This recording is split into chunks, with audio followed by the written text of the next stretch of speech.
Hi everyone, welcome back to my War Games hobby channel. It's about time I had another game of Muskets and Tomahawks. So I did set one up in my garage because I'm out here now in the summer. It's nice to be out of the way, out of the house. So I'm not in the dining room anymore, which has proved to be difficult to stay there long term. So I'm now in my garage. In fact, I'll show you around. Here we are, there's the table I'm using today. The same size I used before, 4x3. If we pan round, you'll see this is the little area that I work on. I've got my book where I'd normally have my painting. There we are, they're up on the side at the moment. I'm doing some World War II figures, Germans, and they just sort of, the last of the Germans I'll be doing. Whether I do any more after that, I'm not sure. But I use those for bolt action, the only World War II rules I've used. And they'll be finished hopefully sometime next week. So if I pan round, you can see there's my little lamp that I use, which I'll put on, which helps me see what I'm doing. Not really, don't need that today though. So up there you can see there's also a few more figures that have been undercoated. They are in fact Roman figures. Right, back to my game. You'll see the 4x2 terrain I've laid out. Let me just talk you through that now, and you'll understand what it's all about. I did in fact start playing the game, but I had a bit of a technical issue, and so I didn't continue with it. And but it turned out to be a really good game. So I thought what I'd do is, like the last game I did, I'd do a little walkthrough as to what happened. Now I diced to see who was the attacker. The British only roll one dice, and since the majority of the American army is militia, they get 3 dice.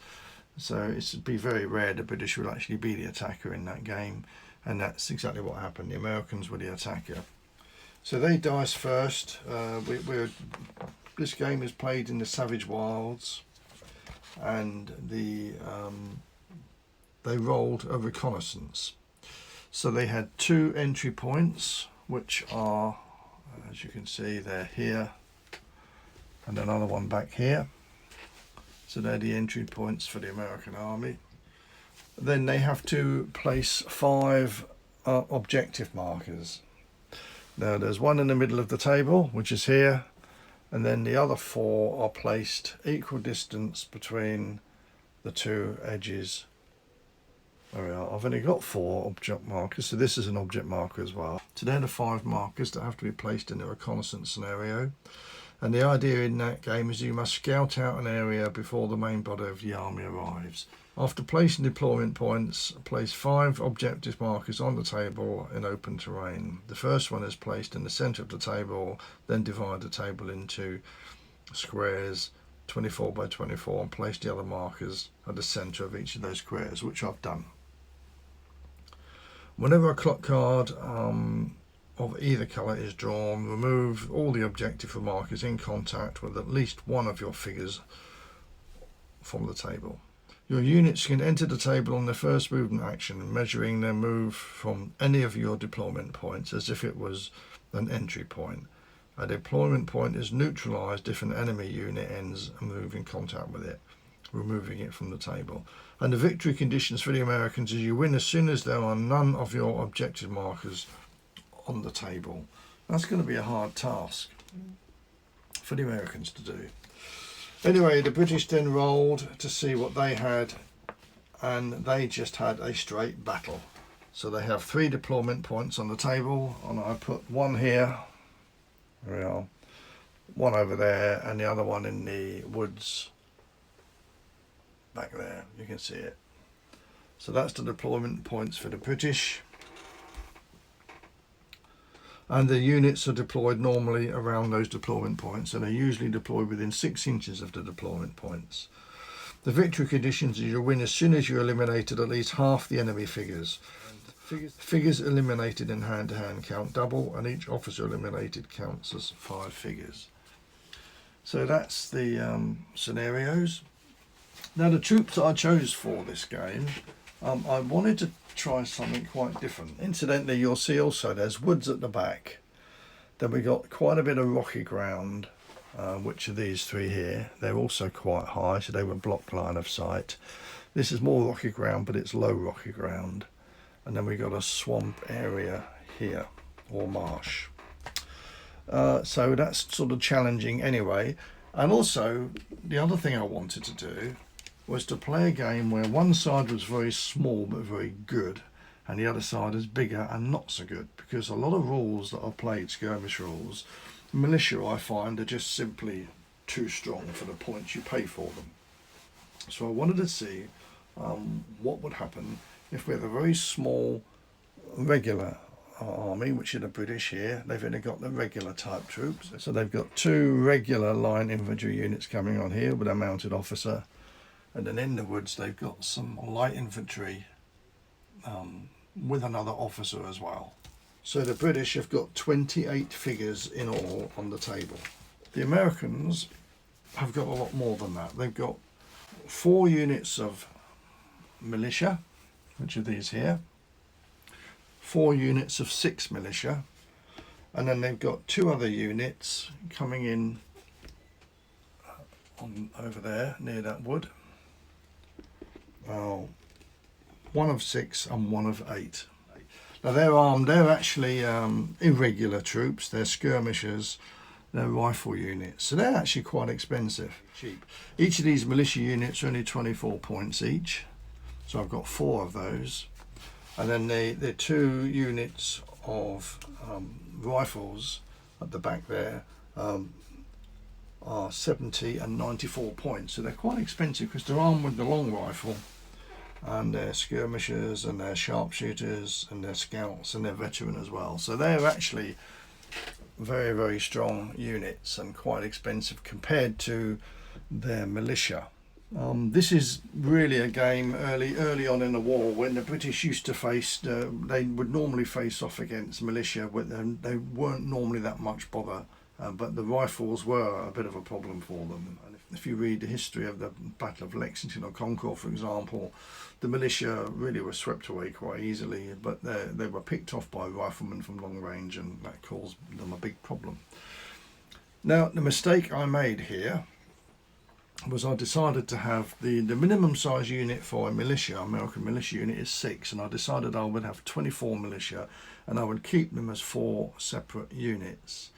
The reason is that I felt, well, if one did go off, you still got 3 left. If you had them as larger size units and one went, it would be quite disastrous.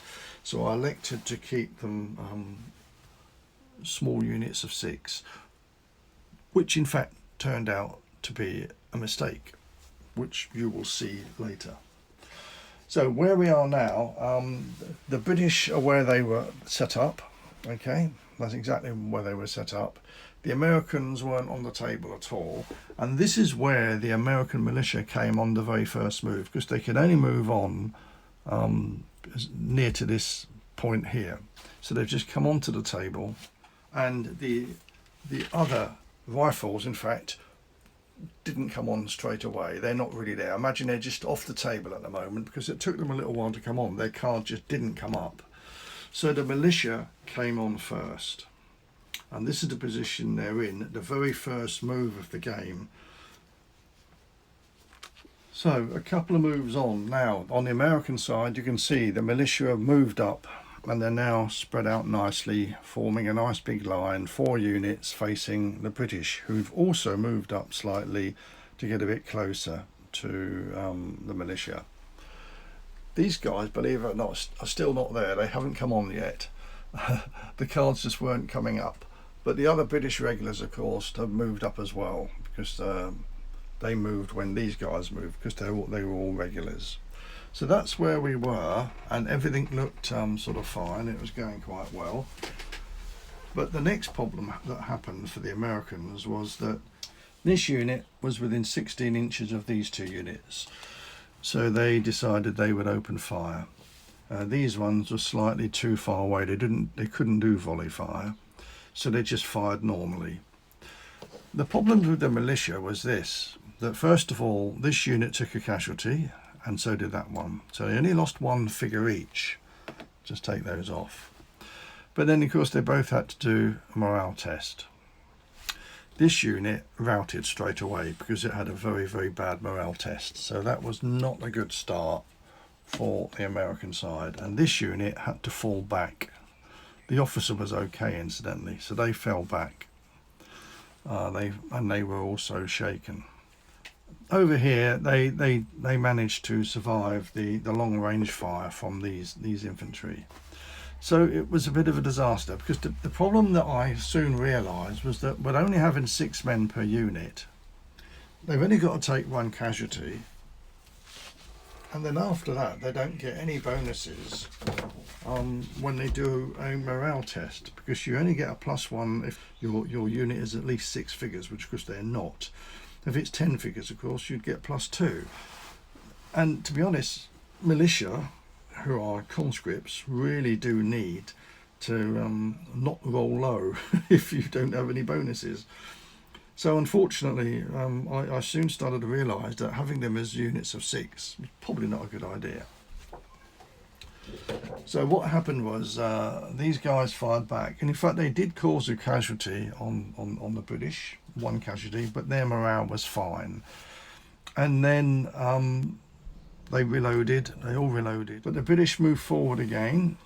When they reloaded, they moved forward. There's a bit of a firefight going on, but they wanted to get close enough to be able to use volley fire again.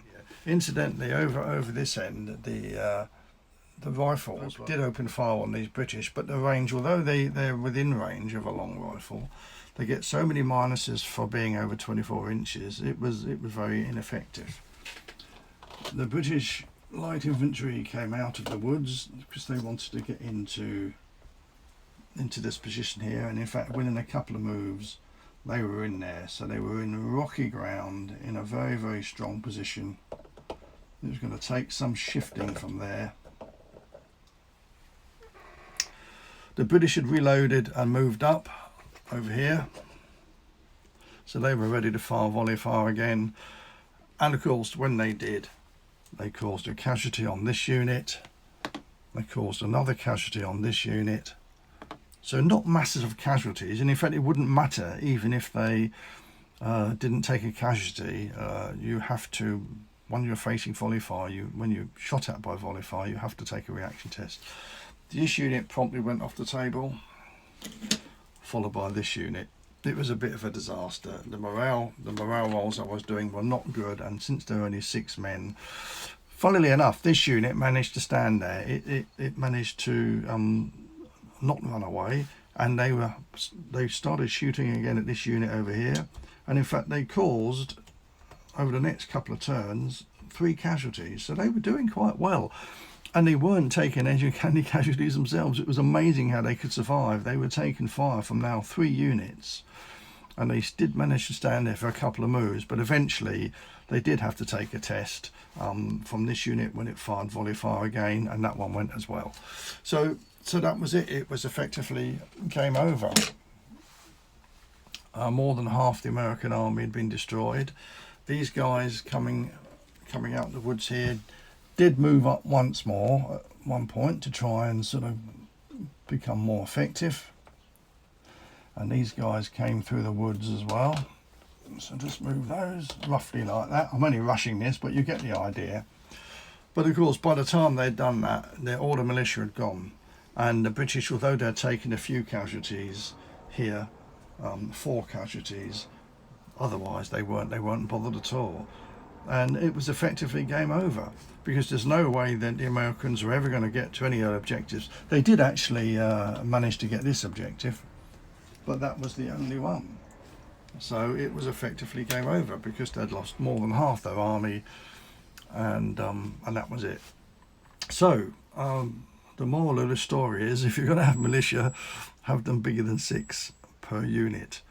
So I'm now going to redo this game. I'm going to play it again, only this time I'm going to have the rifles slightly smaller over here, not have them as big, so I can spend more points on militia. And I'm going to have the maximum size militia that you can have, which is 2 units of 16. That's the biggest you can have. I just want to see what's going to happen with 2 units of 16 and smaller rifles. And I'm going to actually play the game exactly the same as it was. I just want to see what happens. Of course, unfortunately, you don't know what you're going to roll on the dice, and it's a fact that I didn't roll very well when it came to morale. But if you look at the information on this sheet here, this is conscripts. You see, they flee on 5s. So you've really got to roll. If you're taking minuses off, you get -1 for being shot at volley fire, another -1 for being shot at by a unit in double ranks. Although they had an officer nearby, if they roll 5 or under, they're going to flee off the field. And if they roll 1s, which I did a couple of times, they would rout completely. But even fleeing, they could end up, when they have to do a test next time, they can end up fleeing off the table, which is what happened to one of the other units. So they really are very vulnerable. They when they did shoot back, the one unit that was here, they did do quite well. They actually caused more casualties on this unit than that unit caused on them. But unfortunately, then they eventually did get a bad morale test, because they had to react to being shot at by volley fire, and they disappeared as well. So yeah, it was a bit unfortunate. Very one-sided game. I think another day, if I didn't roll as badly, they might have survived a bit longer and started to whittle down the British. And had these rifles come on a bit quicker, they might have made all the difference. But the cards weren't coming up, and yeah, it just didn't work out today in this game. So it's very unfortunate. The British won quite easily. So I'm going to do another game, as I say, units of 16 militia, slightly smaller rifle units, and we'll see what happens then. So watch this space. I shall report back. Okay, so that's it from me. See you again soon.